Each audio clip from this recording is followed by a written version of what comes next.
mga quiz, WhatsApp ulit. So, sinulit ko tong gabing to eh. Kaya,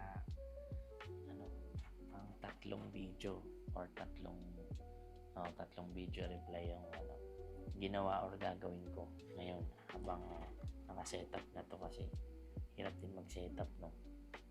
So, yan. May nagtatanong sa akin, ano daw yung gamit kong pang-record dun sa gitara. Ano yung nakaipit. So, papakita ko sa inyo. Ito siya. Yan o, nakikita nyo. Yan. Okay, yung tank G. Tapos, yan. Nakatikit yan. So, ito. Papakita ko. Yan.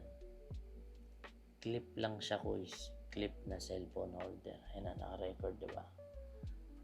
So, yan. Kita mo. Yan yun.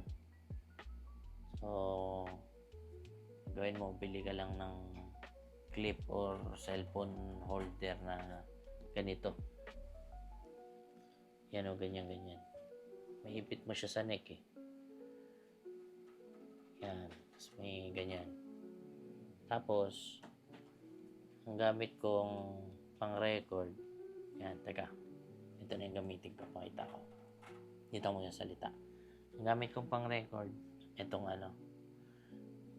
bali, itong tank G. Nakita nyo doon sa isang video, may wire. Naka-direct na siya dito sa tank G. Kaya malinis yung tunog niya. Or parang naka-stereo na. Yan, di ba?